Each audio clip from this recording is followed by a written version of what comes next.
In today's episode, Chloe and I talk about growth mindset, how to pick yourself up and dust yourself off after a setback, how to change negative self-talk, and how to check if, in fact, you're not just surrounded by arseholes and maybe you just need to remove yourself from the situation. All that coming up. Hey, Chloe. Hey, Raph. How's it going? I'm really good. I'm in a really good mood today. Hey, me too. Well, I feel like it's a no-brainer you're in a good mood. But sometimes I'm not in a good mood. Yeah, me too. Really? Yeah. Sure. I mean, everyone's not in a good mood sometimes. I'm in such a good mood today. Sometimes when you're just like, this is great. Well, I guess for those of us in Melbourne, and you'll be listening in the future, but timestamp, this is the first day out of lockdown for Melbournians. What is this, the 5th lockdown? Yeah. I didn't have all of those because I'm going to celebrate today by staying home all day. Yeah, I thought you might. Funny that. How are you celebrating? It's funny actually because my mum messaged me yesterday and she's like, "Oh, what's the first thing you're going to do?" And I'm like, Well, I'd really like to go to Kmart. In all honesty, I do love a bit of a wander around the shops. It's not as fun as it used to be now that there's the virus out there. It's not quite as relaxing as I used to find the wander around the shops. But yeah, looking forward to. I used to do that when I was like in my teenage years. Like wander around the shops or whatever. I can't recall doing it since. I do recall enjoying it, but I don't know if I'd still enjoy it.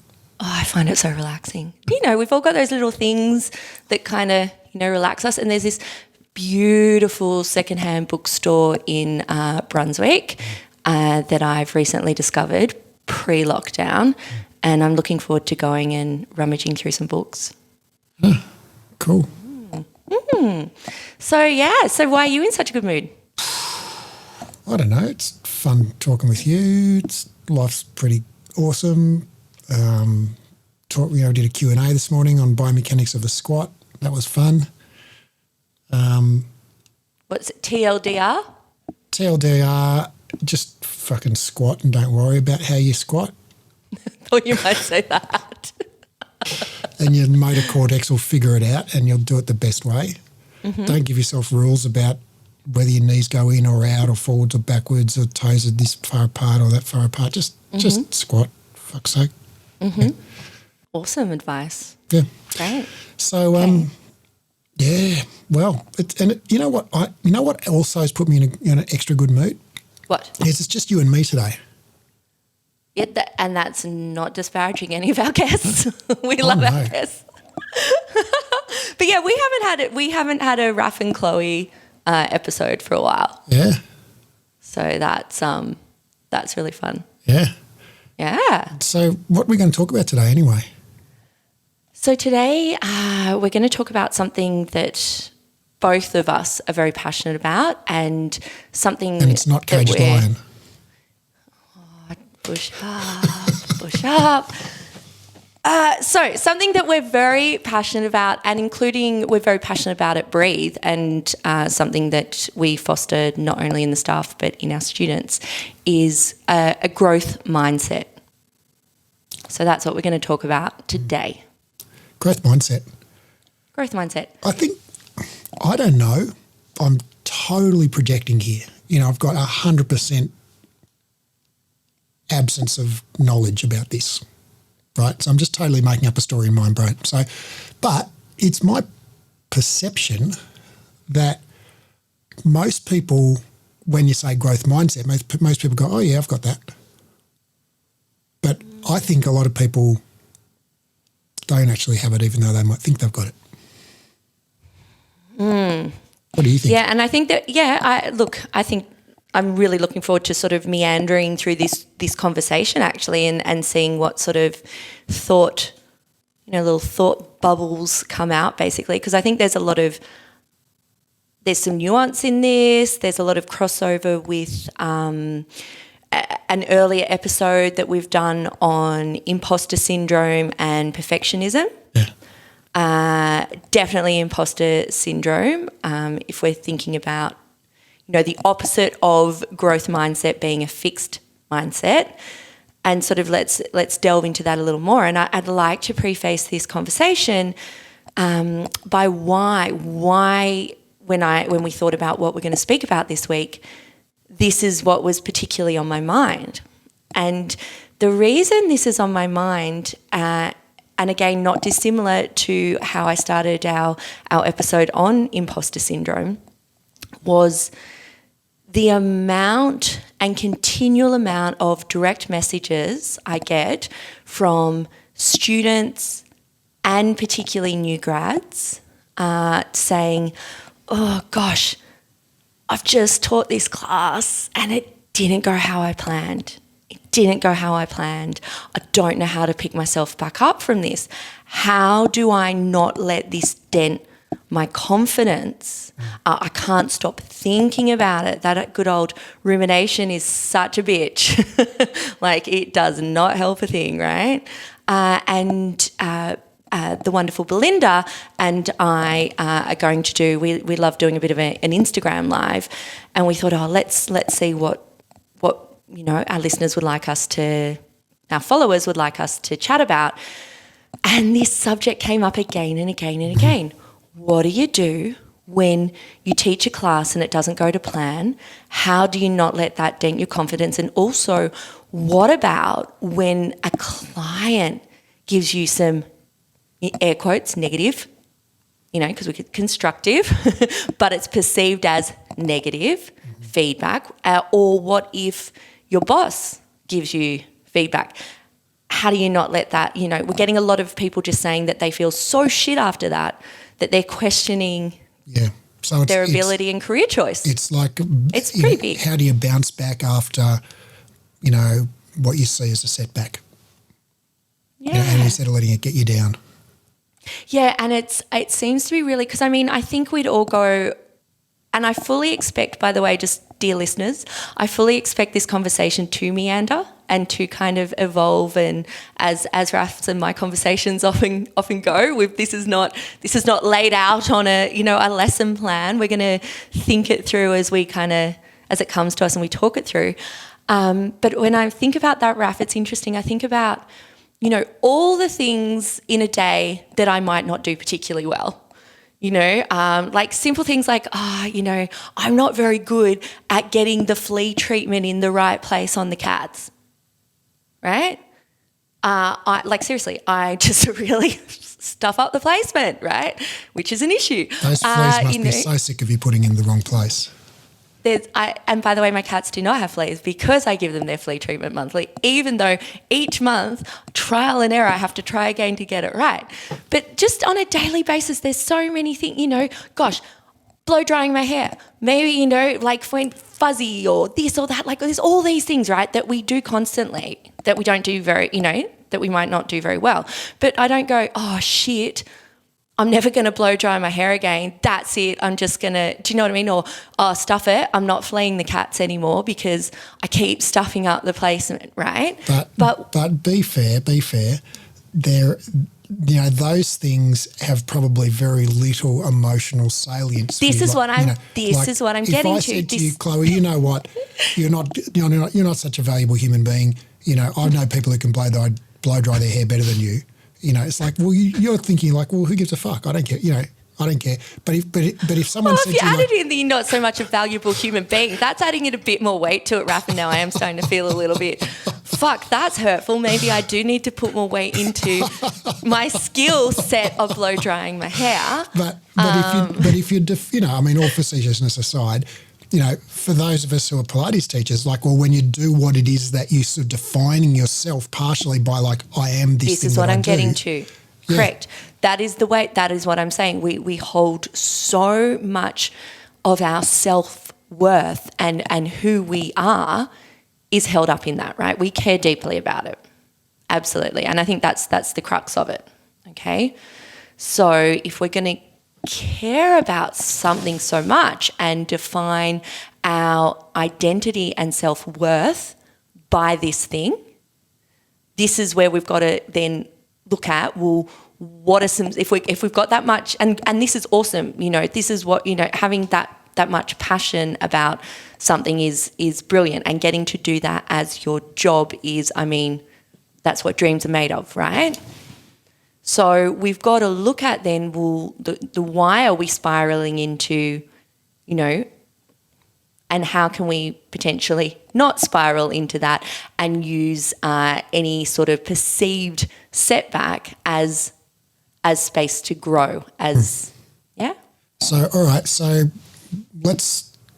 before we move any further forward, let's define growth mindset. So what's growth mindset? So growth mindset, well, I'll have a go and then can you have a go as well? Okay. I don't like it when all the pressure's on me for growth mindset. But being gritty and optimistic about something. So learning from feedback, both positive and constructive. When you get knocked down, dusting yourself off and getting back up and going, hell yeah, let's go, bring on the next challenge. That was freaking awesome. I've learnt from that. To me, that's growth mindset. Facing challenge with optimism, I do believe, Raphael. What do you think? Yeah, I would say I agree that that's the behaviour that you see in someone who has a growth mindset, but I would define growth mindset a little bit differently. Okay. I would say it is the mentality that, you know, we as humans, and, you know, you individually, like the person who holds the mindset, can grow and improve, and that if you kind of suck at doing a particular thing, that's just because you haven't practiced it enough yet, and, you know, or you haven't tried it the right way yet, and so you just need to keep working on it and you'll get there. Whereas the opposite, which is fixed mindset, is the notion that, or the belief that, you know, our qualities, our aptitudes, our personality is kind of fixed and set. You know, and if you have self-talk or talk to others, it's like, you know, I'm the sort of person who ... You know, like it's like, oh, that's just who I am. You know, I'm not good at this. You know, that's just me. You know, rather than I'm not good at this because I've never really focused on getting good at this. And if I wanted to get good at this and I was prepared to put in the effort to get good at this, I could get good at this. Do you think I have a smidge of a fixed mindset towards technology? I'm trying. I'm definitely trying. But out of all the aspects, you know me well, out of all the aspects in my life, I would say that's that I have a general rule of thumb. I think I have a growth mindset, particularly in regards to all the things that I really love doing and really passionate about. Well, I think. I don't know. Well, so all right. So I think, you know, all of us.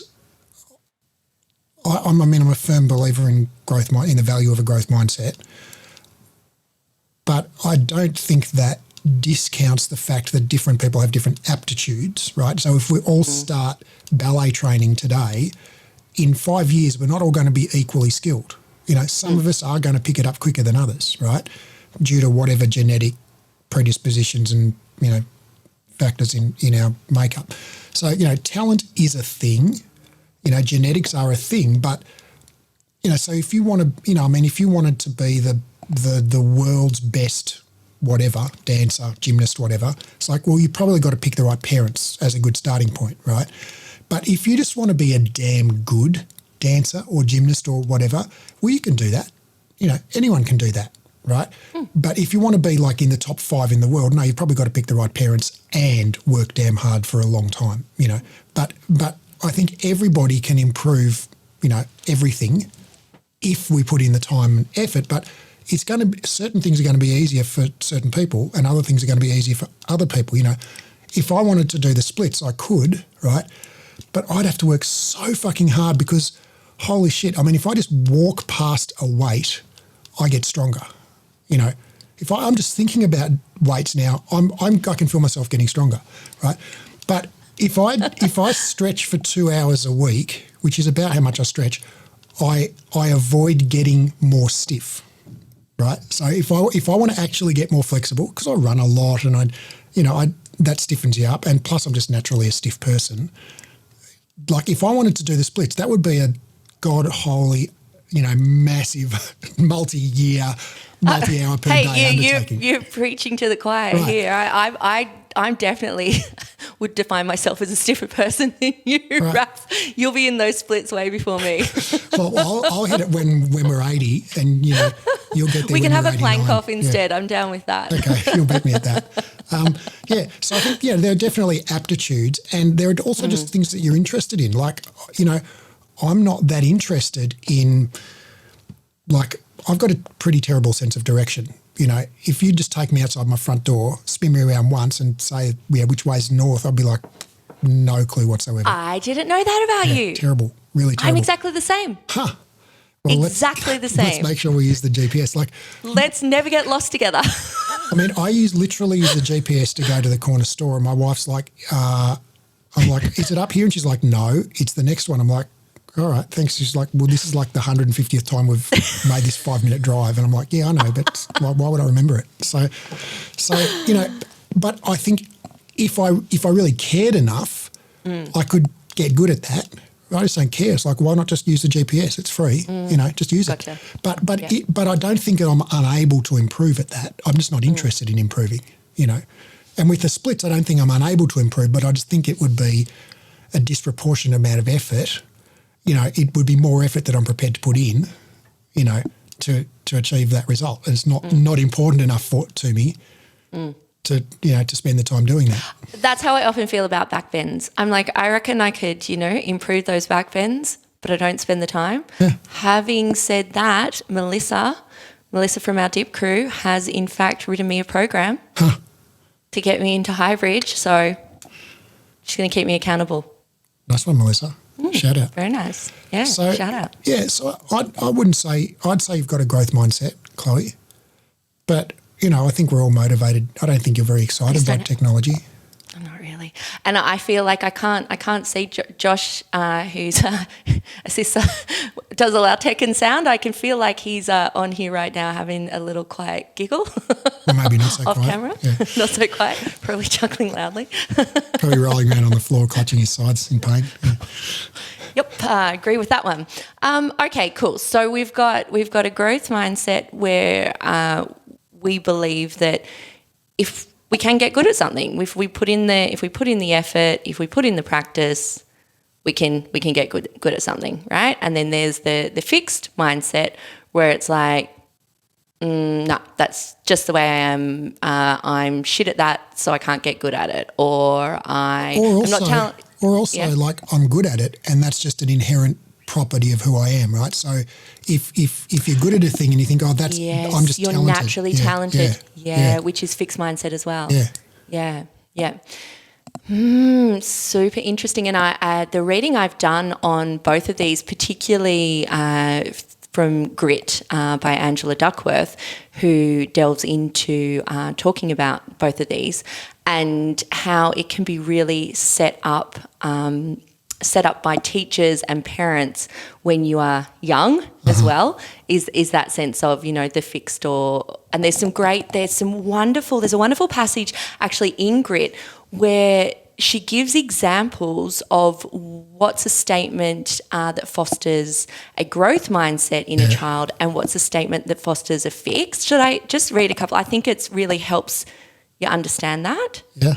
Well, Yeah, I mean, let me try a couple, and then you tell me if I'm right or not. Okay. So, and because I've read the book, so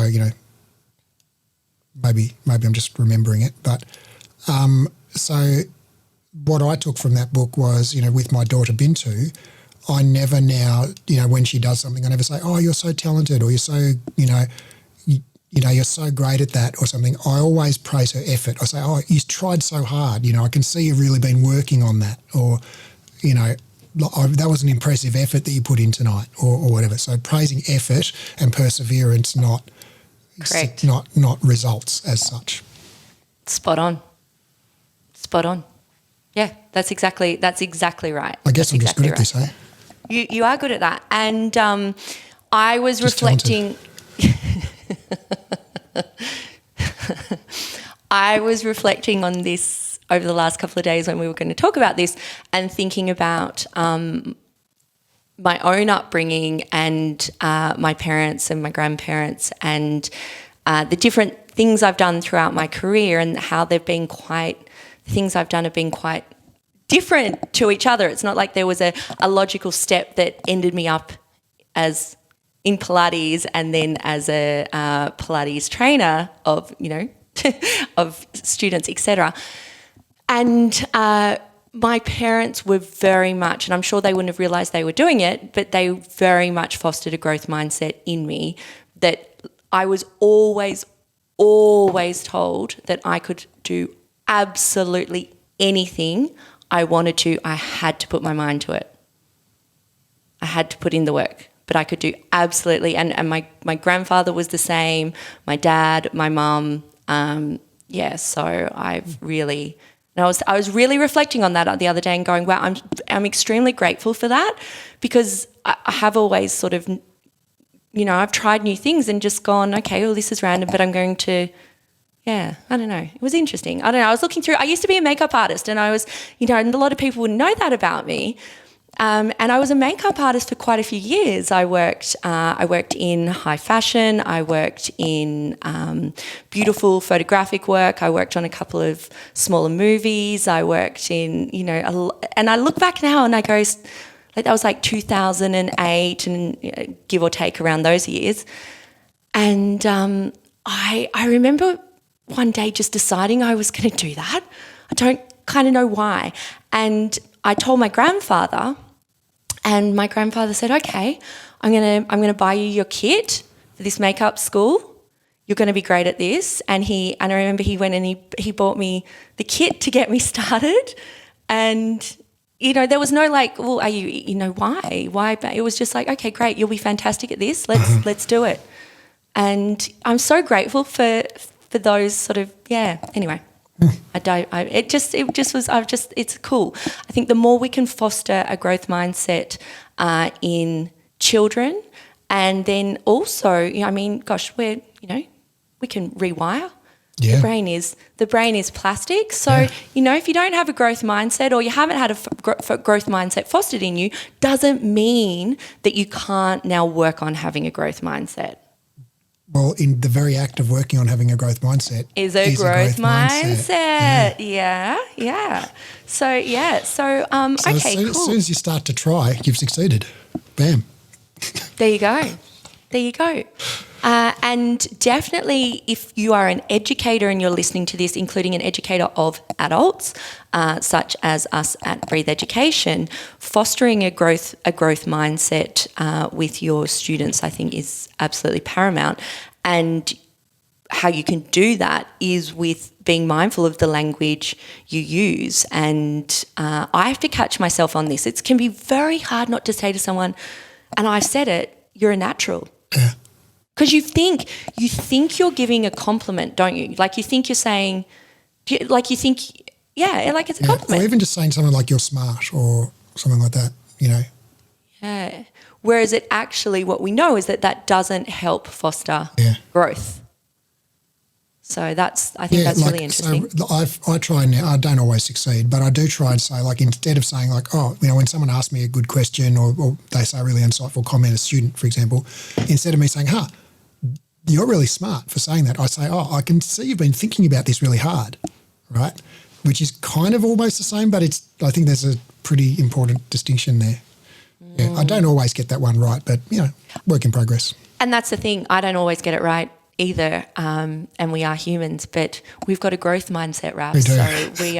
So we'll keep working towards getting better and better at it each time. So so let's loop back to I get the DM, the direct message from the new grad, and they've just taught, they're new to teaching, and they've just taught a packed reformer class, and they feel like they forgot their program, or it didn't flow. They stumbled over some words. They, then a client went and told the studio manager, so and so seems inexperienced. These are DMs I get, pretty much. That's almost verbatim. And now that new that new teacher, that new instructor is thinking, shit, okay, maybe I don't know as much as I know. Maybe I'm really terrible at this. I can't do this, yada, yada. Yeah. What do we do? How do we help? How can they help themselves? Well, I don't know if I've got some great answers here, Chloe. I mean, I can say what works for me, but that's really all I can say here. I don't know. Well, what works for you? Well, I just, personally, it's really hard for anyone to know anyone else's actual internal experience and world, So I've got no clue how this feels for another human. But I just know for me that, like, all of that is like way overthinking it. Okay, I taught a class, I got a few cues wrong. Yeah, fuck it, whatever. Did someone die? Yeah. Like, move on and make a mental note, do that cue better next time, and here's how, In fact, I've recalled, actually, I do have some evidence-based advice on this, which is around self-talk. And so this is something that I learned in my undergraduate degree in exercise science around the athletic literature around like sports psychology, where there were some studies where basically people have negative self-talk, so where there's basically self-critical, inner monologue. And what they found is that if people replace those self-critical comments with encouragement, like, come on, keep trying, you'll get there. All right, you can do it, keep going, like stuff like that. Just basically like inciting yourself, encouraging yourself to more effort, right? You'll get there, keep trying, keep practicing, you'll get it. Instead of, you're an idiot, you fucked that up, right? It just switch the inner narrative and literally just say to yourself inside your head, keep going, keep trying, you'll get there, right? Keep practicing, you'll get better. That they found that was actually very effective in changing people's inner monologue and improving people's confidence and self-efficacy. So that's something. But I just think like you have to accept that when you're new at something, of course you're going to kind of suck in a little bit. It's like, think of the first time you did anything. Like, people just aren't awesome at things the first time they do them. And I think too that it's okay to be overt that you are new. Yeah. This is the one thing I'm noticing a lot with new instructors. It's there, and I'm imagining potentially where this is some of the imposter syndrome's coming in, because they feel like they have to be perfect. They have to. Yeah. It has to roll off the tongue like it does with an instructor that's been teaching for a decade, but it doesn't. Learning and being new at something is always going to be clunky. It's always going to take more cognitive. The cogs are going tick, tick, tick, tick, tick. It's going to take more effort for you to think it through, for you to do the thing, right? So I think that if you could just be a little more, I reflect back when I was first starting to teach, and I remember the day it was the first time actually teaching at Armature, and I was out in front, and I'd never taught on the Balanced Body Allegro 2s before. Oh yeah, they're difficult. And for moving a foot bar, if you haven't done it before, and I was used to the clicky ones, to the side, the Allegro one, so totally different. I hadn't set myself up for success by going in and playing with them first, etc. And I remember standing out in front, and every single face is looking at me, and the client at the front needed help to move the foot bar. And I remember just getting it, and everyone staring at me, and my cheeks were going redder and redder and redder, and I just said, I'm sorry, I don't know. Can someone help me? All the time, the other time, I set everyone up. I wanted to do some kickbacks on the box, the long box, and I set everyone up facing the exact wrong way, including getting their strap on, and they all tried. They tried to do what I asked them to do, and one really sweet client just went, come over here, kind of ushered me over. I don't think it's going to work this way. I was like, oh, yeah, you're right. Now, those two scenarios Did I go away going, oh man, I am so shit, can't believe that. I had everyone looking at me, I set an entire class up the wrong way, including putting the feet on, including getting them moving in the position that wasn't going to work because there was no load on the straps. Do you know what? No, you just got to shake it off. So you shake it off and learn from it. Did I, after not being able to move the foot bar, did I stay back and freaking learn how to move the foot bar? Oh, hell yeah. I wasn't putting myself in that position again. It didn't feel good. It didn't feel good to be in that position. It felt embarrassing, like my face went red, right? And, was I stoked I set everyone up the wrong way on the box? No, but do you know what? I've never set them up the wrong way on the box again. And it's turned into a great story. And they're a great story, and I can still visualize the moment. I can visualize I can feel how I felt in the moment. But I could have gone home and this is what I'm hearing in my DMs is I could have gone home and ruminated on that. So that rumination where you just can't think about anything else and you just play it over and over in your mind. And each time you play it again, you go, oh God, I feel so shit about myself. Oh, I'm so dumb. That was so stupid. I can't do this. I'm a failure. Okay? That's not healthy. That shit, and I've said it again, and I'm sure I've said this pretty much exact same quote in earlier episodes, that shit will stop you getting to do what you were put on this earth to do. Yeah. Go get some CBT if you're stuck in that. Here's the thing. Get some therapy. Ask for therapy. Reach out. Cognitive behavioural therapy. It's really good. It's specifically for this. That's what it's for. Rumination. It's for stopping people thinking over and over the same thought that's not helpful. Yeah. And I also don't want to sit here and go, I've never been there. And anyone who's listened to the body shaming episode of Elephants knows that, hey, I did my time. I got the therapy. I absolutely was a ruminator. Is ruminator the right word, Raph? Sounds like Terminator. Sounds pretty kick-ass. I was the ruminator. I had anxiety. That can be a hip-hop name. All of the things. So I don't take this advice lightly, but get help. Like, don't let that hold you back. And it's a nice feeling when you are free of that. When you're free of that, like, sit with the.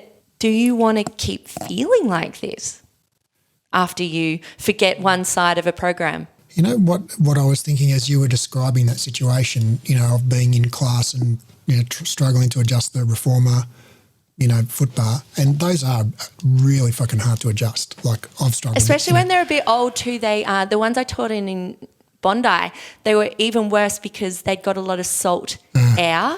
And I've actually had to hold on to one before and kick it with my foot in front of everyone. Well, I must have taught like 10,000 reformer classes in my time, and I still haven't figured out how to adjust those freaking things. Like, it just seems to me a coin toss, like whether it's going to move or not. But what struck me as you were describing that was like, okay, you or I now, like, I know how I would approach that situation right now as someone who's taught 10,000 reformer classes, and I'm super confident in my ability to do that. I would walk in and go, oh, we want to adjust the foot bar. You know what, guys? I don't know these machines. Does anyone in here know how to adjust the foot bar? Could you show me how to do that, please? And I would have no problem with that, and the clients would have no problem with it either. Spot on, Raph. Spot on. And that's what I was saying about being overt as well. And I'm exactly the same. And this is how I now set our students up for success. Exactly that. Hey, if it's a reform you haven't been on before and you haven't had the chance to get in before, because let's be honest, maybe you're doing an emergency cover, right? You're being awesome and you've put your hand up and you're racing in there and you're looking around, you're like, okay, here's a room full of reformers I've never worked on before. Do you know what? There will always be a client in there who's been on it 50 million times, and actually they will feel awesome to get to help the teacher. I promise you. And I have used that technique many times. Yep. Many times. The other thing is that about that situation that you described from the DMs where somebody basically got a couple of cues wrong and then froze like a rabbit in the spotlight, and then the client, one of the clients said to the studio owner, "Oh, that instructor seems a bit inexperienced," right? Yes. Now, obviously, I wasn't there. I'm hearing it third hand, right? But the way I deconstruct that situation, because I've managed a studio for a decade, and I've seen those instructors. I've been that instructor, and I've mentored those instructors as well. Is that all right? And we actually teach this in our training as well. So one of the things that clients value in an instructor is experience. Right, that's what the clients tell us. There's a 2016 survey from the Pilates Method Alliance. They asked, what's valuable to clients, and the client said, one of the things they value is experience. But here's the thing: how do clients know that an instructor's experienced? When was the last time you went into the Pilates studio and there's the instructor's diploma hanging on the wall with the date that they graduated and how many hours they've taught? Like, you don't know that shit about your instructor, right? So how do you tell if you're I don't even know it about my dentist, right? How do I know my dentist is experienced? Well, I go in, he seems confident, right? Yeah. He seems to know what the fuck he's doing. I wouldn't know if he knows what he's doing. He asked for the number 4 amalgam. I'm like, I don't know what the fuck that is. If he asked for the number 24 amalgam by mistake, I wouldn't know the difference, right? If he pulled out the wrong freaking tooth, I wouldn't know the difference, right? So I don't know how. True. So when you I'm hypothesizing here, right? But if that person who sent you the DM, they're in front, I can imagine it. They're in front of their class. They're feeling intimidated. It's their first or second or 10th or whatever class, and they're like, "Holy shit, I'm not sure if I'm ready for this," and so they're like stuttering and stammering, okay, and they got a couple of cues wrong. And then they were like, "Oh, shit, sorry," out loud. "Sorry, everyone, I got that wrong. Oh, it's my first night," whatever. Right now, why did the client then think that they were inexperienced? Was it because they got the cue wrong? I would say probably almost certainly not, because the clients wouldn't know the fucking difference if you got the cue wrong. But the clients do know that you said, "Oh, sorry, everybody, I'm really shit. It's my first night. Stutter, stammer. So I think it's I'm thinking, all right, what if Chloe, with 10,000 plus teaching hours, walks into that same studio for the first time ever and goes, "Hey, everyone," and then gets that cue wrong, right? Exactly the same cue, exactly the same wrong, right?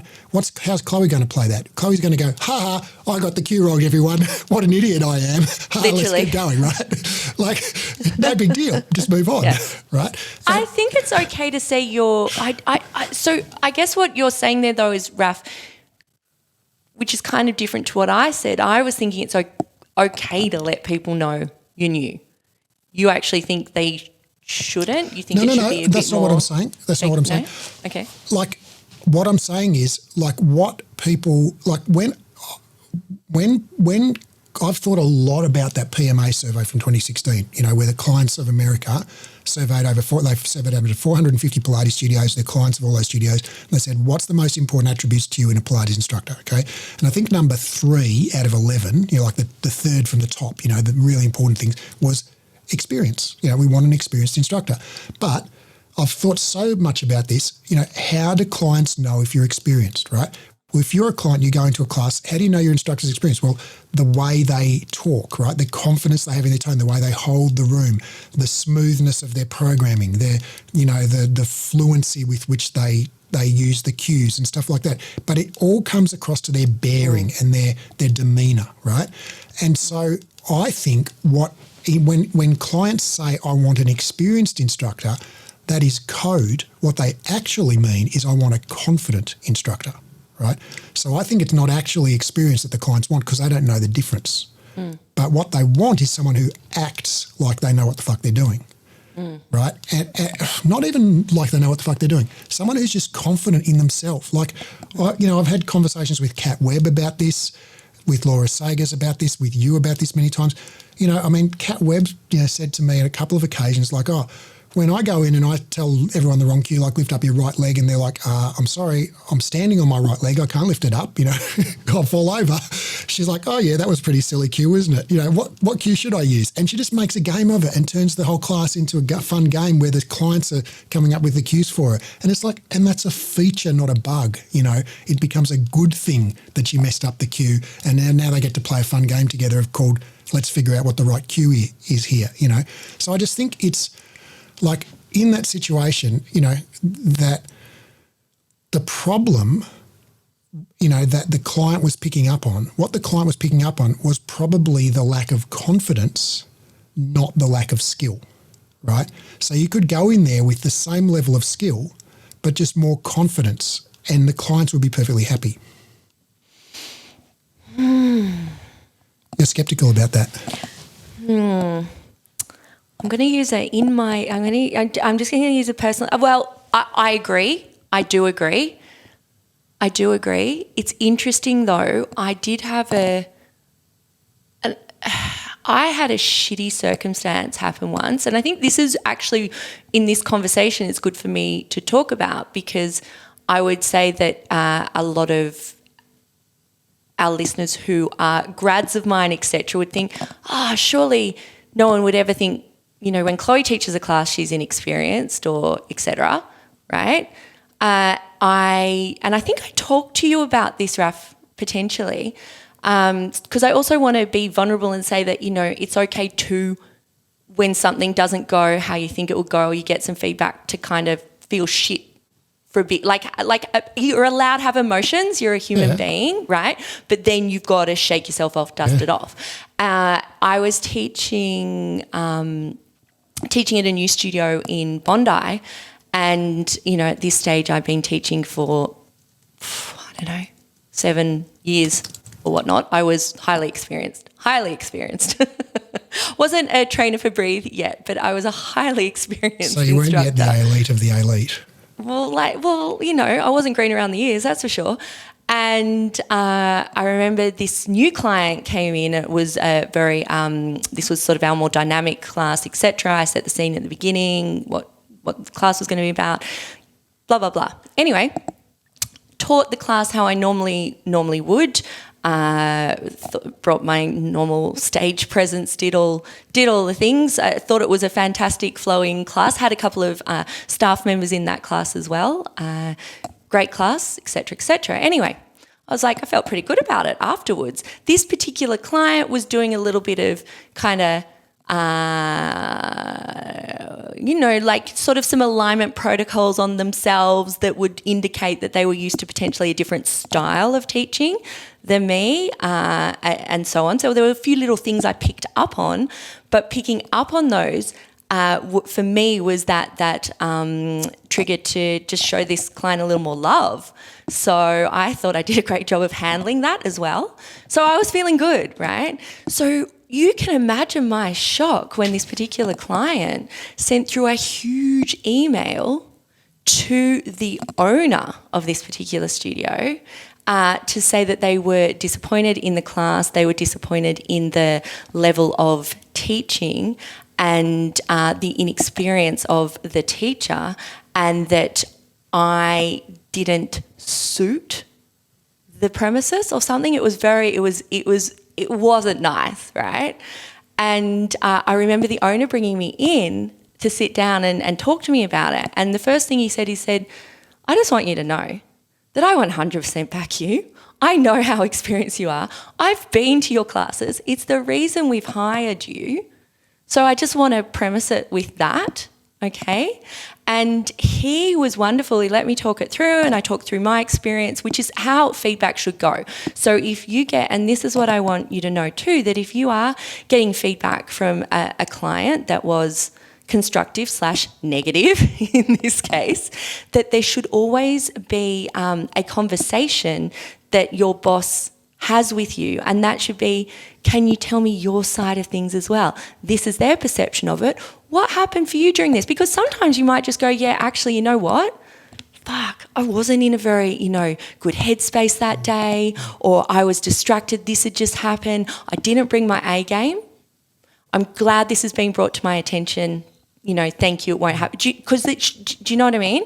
Or it can be like this, where I must admit, this feedback came through, and I felt, to be really honest, I felt kicked in the guts.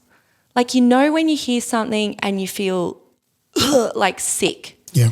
Like I felt sick, and also I felt maybe a bit embarrassed. Like I felt, do you know what I mean? I really respected the place where I was working. I was really excited to be teaching there. I really loved this boss who was talking to me. It felt really uncomfortable to me.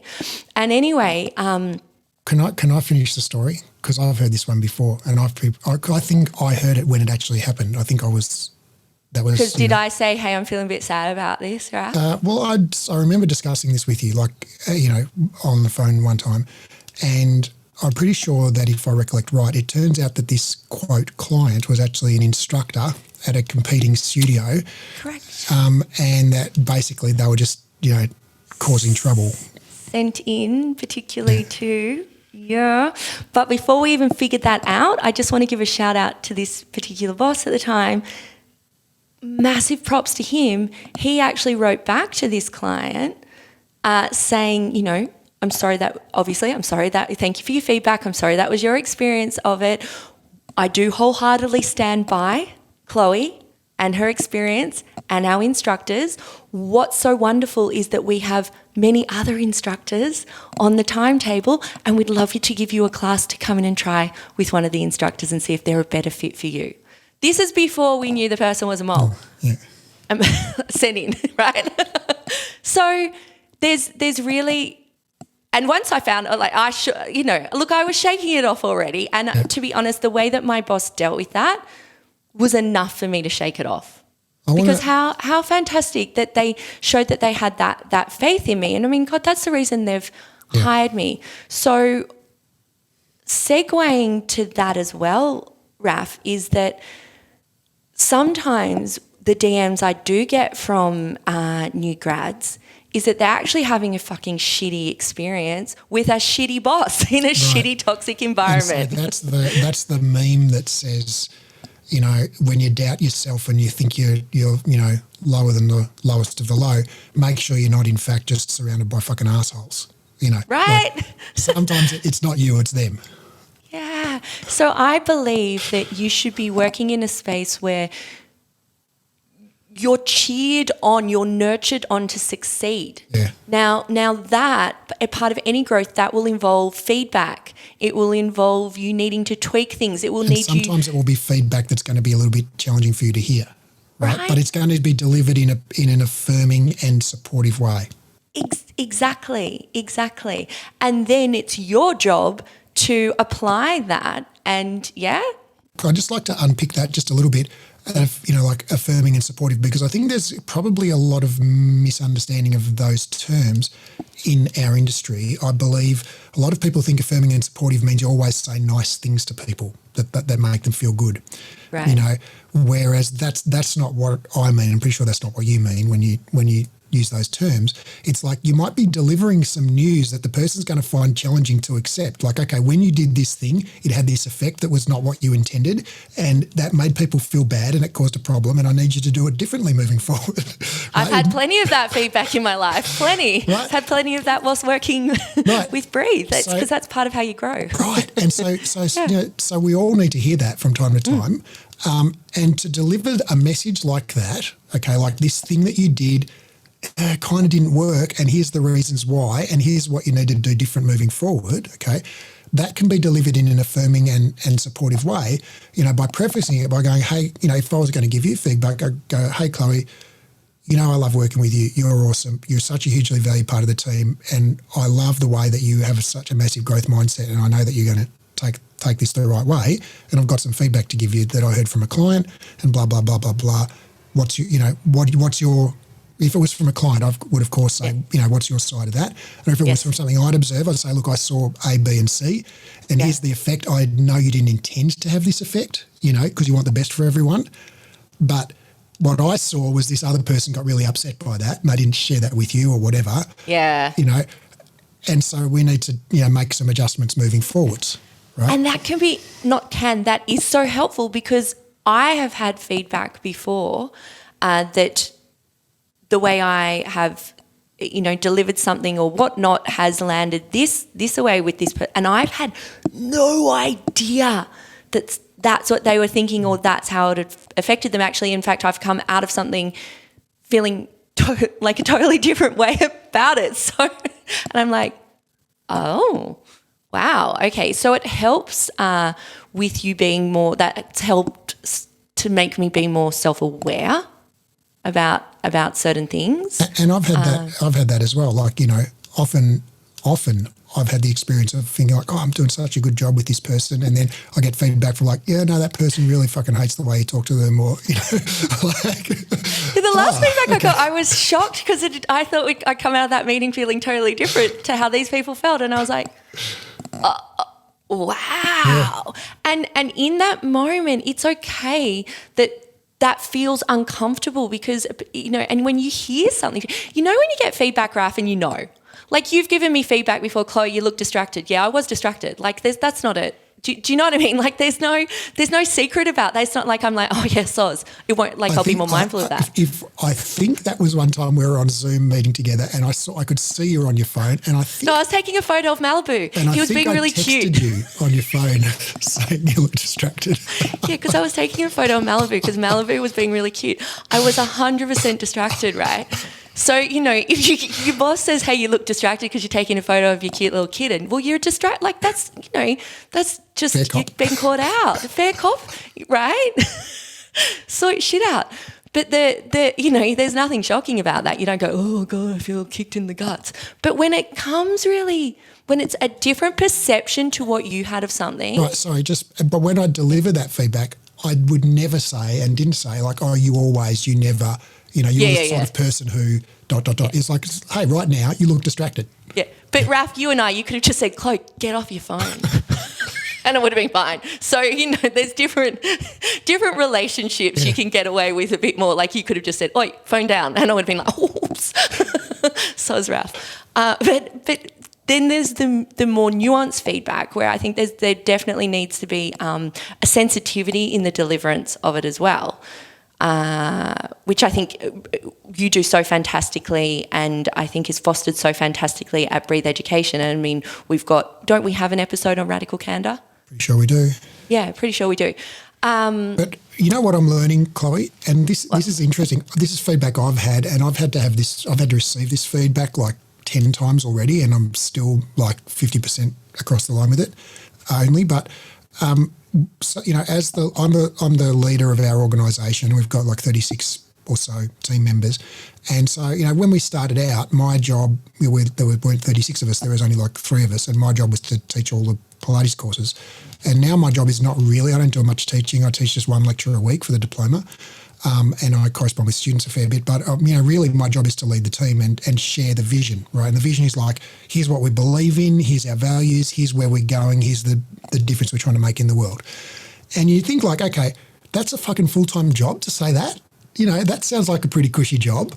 You know, just to say those 4 things. Like, how many times do you need to say it before everyone's got it memorised? Well, what I'm learning is a fucking lot of times. You got to say it a lot of times because I literally start every meeting we have by reciting those things, and then I talk to people and they're still like, oh no, I don't know what our mission is. I don't know what our values are. No, they don't literally say that, but there's still lack of clarity at times. You know, when we come to some kind of decision point where we've got to choose between A and B, it's like there's always situations that come up that there's muddiness, murkiness, and so it's like, well, I've got a full-time job telling people this vision, and I think like, I'm not going to tell them it again. They're just going to roll their eyes and tell me like, for fuck's sake, do we have to hear that again?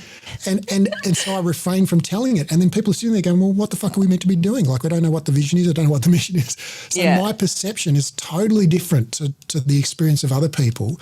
And I'm there sitting there thinking like, yeah, everyone knows the vision. I shared it only last month. You know, everyone knows what we're doing.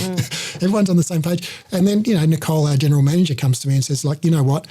These 6 people don't have any fucking clue what you're talking about. You know, these 3 people started since last month. They haven't heard about the vision. They don't even know there is such a thing as a vision. I'm like, oh, I'm not doing my job, you know.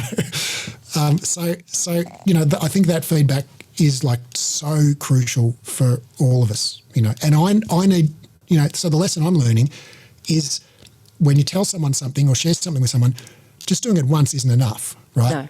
7 times is, I reckon, the bare minimum before someone goes, oh, now I get it. And that's my experience of learning to say it 7 times. It's like it's taken me more than 7 times of hearing that to learn that I need to do it 7 times. So, yeah, I'm sorry. Sorry I went off on that, dragged you off on a tangent there. I love it. So, yes, feedback's crucial. And feedback isn't something to be feared. Feedback isn't something to thwart your life passion and it's an life opportunity. path. That's exactly right. It's an opportunity, and without it, I don't know how do you grow without feedback? You can't. It's a necessary ingredient for learning, right? If think about it, if you're practicing throwing a basketball into a basketball hoop, right, but you are blindfolded and you're got earplugs in, and so you don't know if the basketball goes in the hoop or not, right? So you're just throwing it and hoping it goes in the hoop, but each time you don't know if you got it in the last time. You can't make any corrections. You're not going to get any better at what you do. But if you can see or hear when it goes in the hoop, or someone tells you, hey, you're off 2 feet to the left or something, then you can improve, right? So having feedback on your performance is a necessary condition for improvement and learning. You can't learn without feedback. Yeah.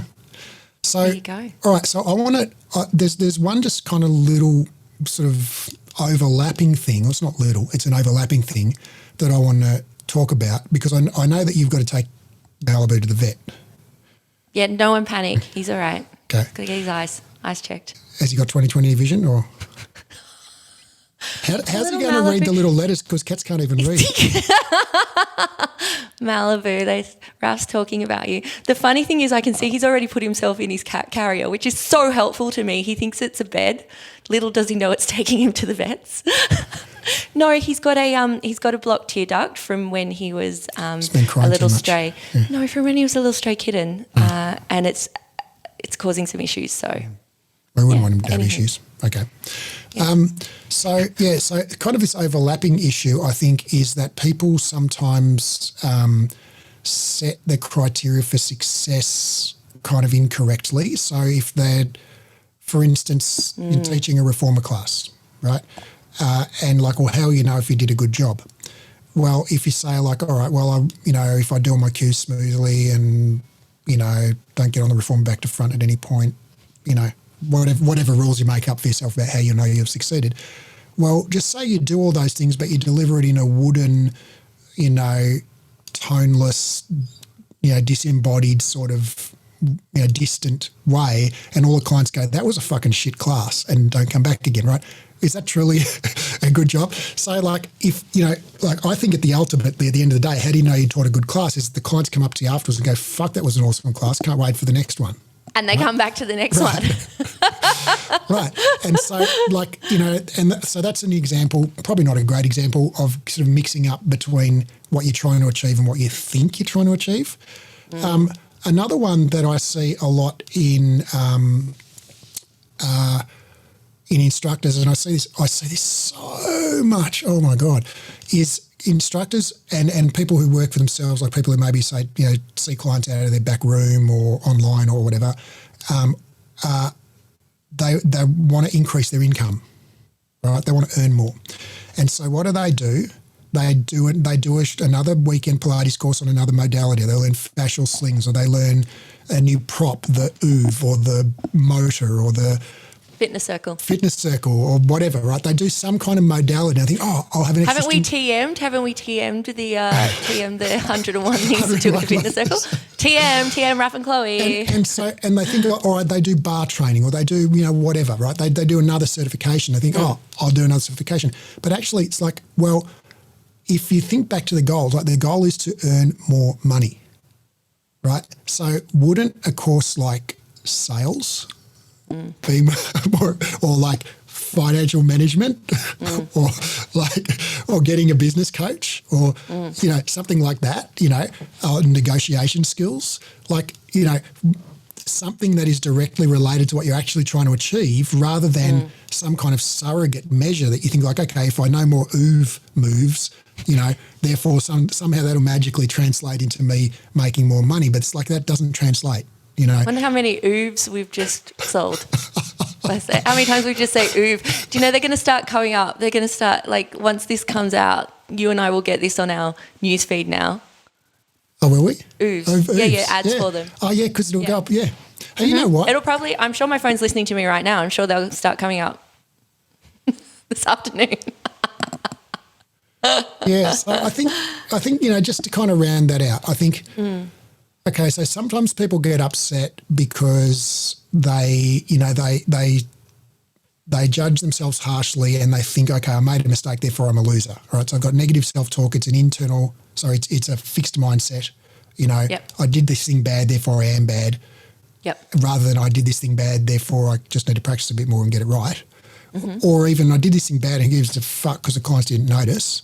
And sometimes you're just surrounded by assholes and you need to find a different set of people to hang around who are going to lift you up, right?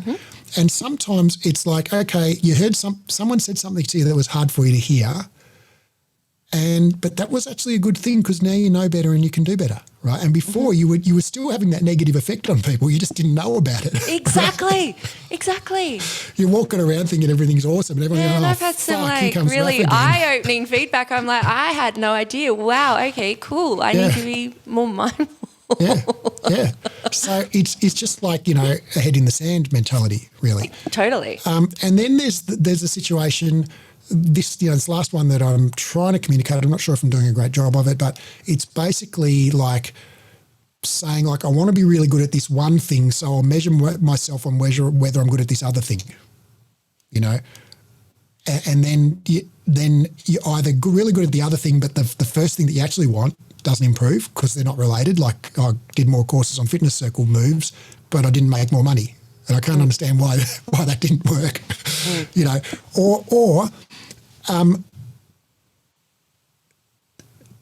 in studio, I see this all the time from studio owners. Studio owners tell me endlessly that they can't find awesome instructors. And when they say awesome instructors, what they want is kick-ass instructors with a great attitude who can fill classes. Correct. Right. That are on time. That don't text in sick at 2 a.m. because they were out partying on Instagram. Right. Their Instagram stories the night before. Or exactly. And who love what they do at the studio and totally buy into the vision and love their clients and love their culture and love their values. But when they advertise for instructors, what do they say? Wanted, comprehensively trained instructor, must be available Tuesdays and Thursdays. Apply to this email address. It's like, well, you didn't tell them what you actually want. You told them something else, right? And so if you found an instructor that was super kick-ass, incredibly passionate, had people lined up around the block for every class, amazing attitude, never chucked a sickie, but they weren't comprehensively certified, would that be a deal breaker? I'm pretty sure it wouldn't be in most situations. But yet, people are asking for one thing, whereas actually what they really want is some other thing, and then they get disappointed when they see all these fully comprehensively certified instructors who aren't kick-ass, but that wasn't part of the job description, Is it the famous Maya Angelou quote, and I'm paraphrasing, and please don't quote that Chloe said this. This is definitely a very famous Maya Angelou quote. I'm just going to, shall we get it up on Google so we get it correct? It's absolutely pouring rain here at the moment. I can hear it coming through my headphones. So the paraphrase is, Raph, you should be able to bring it up with... there you go. People will forget... Have you got it? Yeah. I'm drowning here, Raph. Help me out. Oh, you can't see it on my screen? I'll put it on my screen for you. Just a blank screen. Here we go. I'm like, I'm in the dark, Raph. So here we go. Well, that was good excellent. feedback, Chloe. Thanks for that. I can read it verbatim now. I'm like, why has Raph left me? I don't know what's going on. I've learned that people will forget what you said, people forget what you did, but people will never forget how you made them feel. And I truly embody that with my teaching. I have thought about that quote often and how powerful it is and how true it is. Yeah. I think those are such powerful words to live by. And it's interesting, there's an intersection, I think, with perfectionism in this whole conversation as well, because we think that we need to be perfect for people to love us. If we get the cues wrong or we're wearing the wrong thing or our ponytail slips out or whatever, it's like, people won't like us. People don't notice that shit. You know, They don't notice that shit. What size are we? What this? What that? Honestly, all they notice is how did you make them feel. except sometimes you are in fact surrounded by assholes, right?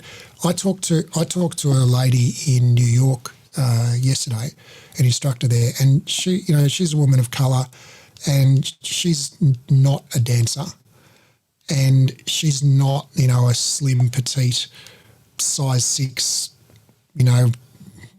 person and can't do the splits. But she's an incredibly passionate and highly skilled Pilates instructor. But she told me a story of basically being shut down and closed out of a whole bunch of job interviews, like basically rocking up on a recommendation from her mentor, highly recommended her to this, these studios. And she rocks up and they're like, "Oh, you're not a dancer." And she's like, "No, I never said I was." She's like, and then the studio owners are like, "Oh no, well we can't continue this conversation." Then, Oh, that's appalling. Yeah. And so like bullshit is real in the world, Yeah. But in that situation, it's like, well, you're not going to win with that person. So you just got to walk away. But, I think when it comes to, your client interactions, for people who genuinely just love Pilates and want it, all of those normal benefits that people want, they want to feel great physically, mentally, emotionally. They want to enjoy some social time. They want to get into a flow state. They want to, be healthier. They want to, have more energy. All of those things that people get from Pilates, they're going to love you for how you make them feel, not for any of the technical things that you do, not for the cues that you use, not for what freaking Lululemons you wear or Lorna Janes you wear or whatever. Like, it's, people don't care about that shit, except some, crazy malacas. Okay, so have we come to fruition, Raph? Do you think on that? So growth mindset versus a fixed mindset. We want to get good at something, if we want to follow our passion, if we want to, we've got to foster a growth mindset in ourselves and in others. Yeah. And if you find that you don't have a growth mindset and you are in that negative thought cycle and that really fixed cycle, well, you can change. You can get help for that. Yeah. And you can do that, one, by just changing your self-talk narrative. So when you have a negative piece of self-talk, just like pre-prepare, write yourself a short list, 2 or 3 positive self-talks that encourage yourself to more effort and persistence. So, come on, you can do this, you got this, keep trying, you'll get it. Like, just think up a couple that work for you. And anytime you catch yourself saying you're an idiot or any other negative self-talk, just substitute that in. And if that doesn't work, go get some CBT. There's a great, and read, if you haven't already, read Grit by Angela Duckworth. Like, seriously, it's really fantastic. And she's got a wonderful sort of flow chart, basically to move yourself progressively towards growth mindset if you're having a tough time with it.